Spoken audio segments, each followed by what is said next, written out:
Here is a video of higher order thinking sums, hot sums in inverse trigonometry video 2. Okay. So then supposing this question will not even come in school or boards, tan inverse of tan 12. This 12 is actually radian. When they give it like this, always in radians. A 12 radian is how many degree? First you have to convert the 12 radian into degree. You know, pi radian is equal to 180 degree. A 12 radian is how many degrees? Just cross multiply 12 into 180 by pi, where pi cannot be written as 180 again. So you have to write 12 into 180 by 3.14. It will give you some whatever the calculated value. 1 second will be 12 radian is how many degrees? 12 radians is 687.549 degrees. So then that's what it is when you do the calculation here. So you know this is definitely in the fourth quadrant. In the fourth quadrant, all school taught children where the tan of 12 has got to be negative. Because it's tan, it has got to be negative. And it's going to be somewhere here 687 because this is 720. The first revolution makes it 360. Second revolution makes it 720. So this is definitely 720 or a 2 pi and another revolution is 4 pi. So 4 pi minus theta. And this is the principal solution that they are asking you for. So you know that a 4 pi minus theta is what is this radian that they have given 12. And so 4 pi minus 12 will give you your theta. But having said that, you know this in the fourth quadrant tan has got to be negative. Since tan has got to be negative, you have to inverse it. Okay, so then tan will be negative in the fourth quadrant. So you have to write 12 minus 4 pi is the value of theta. So I hope you understood the fourth quadrant, the tan is negative. So you have to inverse this. Okay, let's do one more sum, such as tan inverse or sine inverse of sine 4. Let's keep sine inverse of sine 4. Again 4 is in radians. 4 radian is equal to how many degrees? 4 radians is equal to 229.183. 4 radian is equal to 229.183 degrees, it seems. You know, pi radian is equal to 180 degree. A 4 radian therefore is how many degrees? So it's 4 into 180 by pi. Pi stands for 3.14 again, and you'll get 229 approximately. And you know that 229, this is from here to here itself is 180, which is a 180 or a pi. And therefore 229 must be in the third quadrant. In the third quadrant, all school taught children, tan has got to be positive. But this is sine, so it's got to be negative. We'll come to that at last. So let's keep this as theta. So it's pi plus theta is equal to 4. So then therefore theta is equal to 4 minus pi. And you all know that in the third quadrant tan only can be positive, this sine value, so you have to inverse it. So it's 4 minus pi will be the value, principal solution that you have to talk about. You have to inverse it because in the presence of third quadrant, and so where sine has got to be negative. Okay, so let's go to next. Let's talk about another solution, which is like a sine inverse of sine 1. 1 is the radian measure. Let's talk about 1 radian. 1 radian, how much is it? Okay, so then 1 radian, pi radian is equal to 180 degree. 1 radian is equal to how many degrees? So it's 180 by 3.14, whatever that value is. It will come, I think it will come to 659 or something, approximately 58 degrees, which will come only the first quadrant. So normally the first quadrant all is positive, whether it's sine or tan or everything is positive. And you know this will be it's 0 plus when you write it, it will be 0 plus theta is equal to 1. Therefore theta itself is 1. So you found that principal solution itself is 1 only. So sine inverse of sine 1's principal solution is 1. Whereas it's not the case in the case of sine inverse of sine 4 or a tan inverse of tan 12. Okay, especially in the fourth quadrant, tan will be negative. So you have to finally reverse the answer. And in this, it's about sine and it's in third quadrant. So depending on that, you have to swap around. I hope you are clear. Next is sum. In this video is the fourth sum. Again, this will never be asked. Cos inverse of x plus cos inverse of y plus cos inverse of z is equal to pi. You have to prove that x square plus y square plus z square plus 2xyz is equal to 1.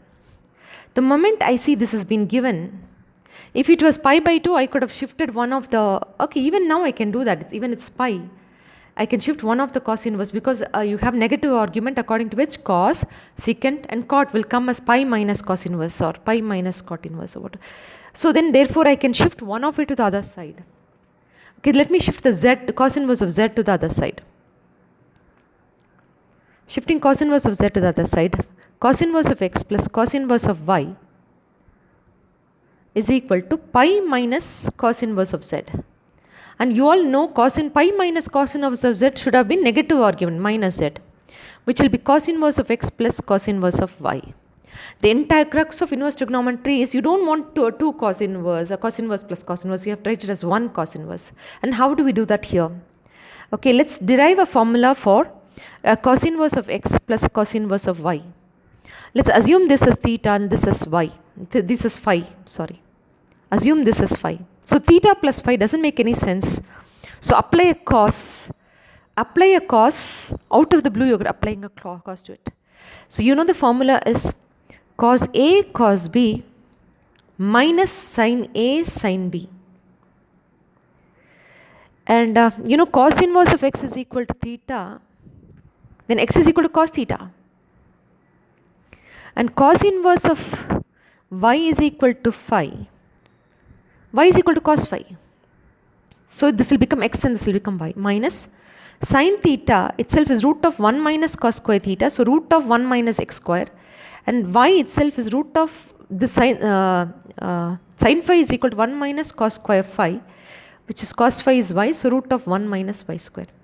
So therefore you understand that a cos inverse of x plus cos inverse of y itself is xy minus root of 1 minus x square into root of 1 minus y square. You can shift the cos to the other side, it will become cos inverse.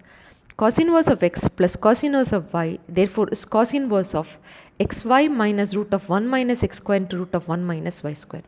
And this will be the formula. You are not supposed to memorize the formula, you are supposed to derive the formula. So then therefore this will be 1 cos inverse of xy. There's a plus, there's a minus, root of 1 minus x square into root of 1 minus y square is equal to cos inverse of minus z. Now cos inverse and cos inverse can get cancelled. So this derivation, I hope you're clear. This is a way to derive the formula for cos inverse of x plus cos inverse of y, which itself you know is cos inverse of xy minus root of 1 minus x square into root of 1 minus y square. Cos inverse get cancelled. Take the z to the other side, root to the other side. Xy plus z is equal to root of 1 minus x square into root of 1 minus y square. Now you can square both sides. Whenever there's a square root, you should always take it to the other side. Okay, now whole squaring this is x square y square plus z square plus 2xyz is equal to 1 minus x square into 1 minus y square.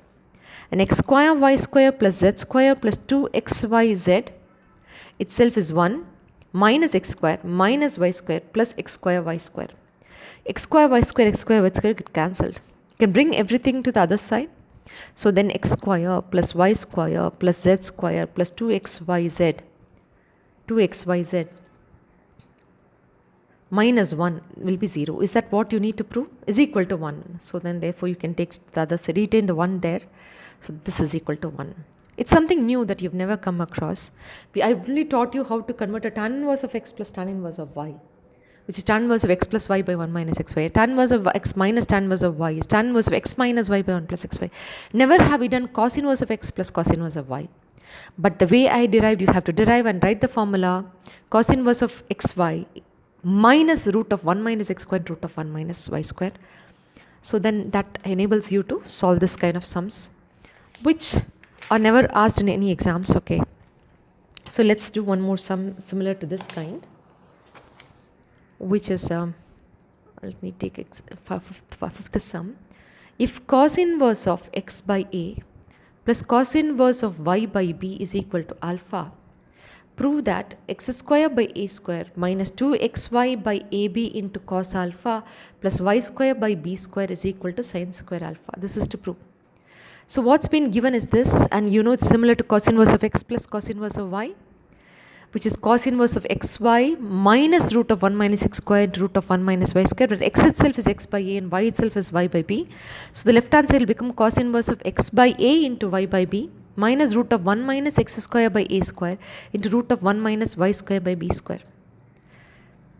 So is equal to alpha. Now take the cos inverse to the other side, it will become cos alpha x by a y by b minus root of 1 minus x square by a square into root of 1 minus by y square by b square is equal to cos alpha. Now you take the cos alpha and root to the other side, as I said in the last sum, x by a into y by b minus cos alpha is equal to root of 1 minus x square by a square root of 1 minus y square by b square. Squaring both sides, x square by a square into y square by b square plus cos square alpha minus 2x by a y by b cos alpha is equal to 1 minus x square by a square into 1 minus y square by b square. So multiplying this inside, this is equal to 1 minus y square by a square minus x square by, y square by b square x square by a square plus x square y square by a square b square, and this two get cancelled just like class sum. Now take everything to the other side. What is it? You have x square by a square. Bring it to the left side. X square by a square plus y square by b square minus 2xyab minus 2xy by ab cos alpha. Bring this to the side. Bring this to the side. It will be 1 minus cos square alpha. Taking the cos alpha to the side, it will become sin square alpha. And that's what you need to prove. You already got what you wanted. It's sin square alpha. This itself is nothing but sin square alpha, and hence you have proved whatever has to be proved. Okay. So like this, similarly you can also have formulas for so then therefore I am telling you the moral of the story is cos inverse of x plus cos inverse of y is cos inverse of xy minus root of 1 minus x square into root of 1 minus y square. If they ask you in entrance, you need it. School exam they won't, and in case they ask, you have to how to get it. You have to assume this is theta and this is phi, and simply arrive at apply a cos to it and take the cos finally to the other side. Similarly, a cos inverse of x minus cos inverse of y is cos inverse of xy plus root of 1 minus x square and root of 1 minus y square. A sin inverse of x plus sin inverse of y will be sin inverse of x into root of 1 minus y square plus y into root of 1 minus x square. And sin inverse of x minus sin inverse of y will be sin inverse of x into root of 1 minus y square minus y into root of 1 minus x square. And how did we get it? Can we just try this alone or the previous one? Sin inverse of x plus sin inverse of y. I told you assume this is theta, this is phi, and this has no meaning, apply sin to it. Sin a plus b is sin a cos b, sin a cos b plus cos a sin b. So then you applied a sign to it, simply a sign to it, okay. And you know sin inverse of x is theta, so sin theta is x, and sin inverse of y is phi, so sin phi is y, but it's cos phi, so root of 1 minus y square plus cos theta. Cos theta is root of 1 minus sin square theta, so sin theta is x, so root of 1 minus x square, and sin phi is nothing but y. So then you can take the sign that you apply to the other side. Thus you get this formula, sin inverse of x into root of 1 minus y square plus y into root of 1 minus x square. At any point of time, if at all you need to derive, it's not there, it's definitely not there for school exams and board exam. It is only there for entrance exam, and these are all entrance exam stuff only. I hope you're clear. Okay, and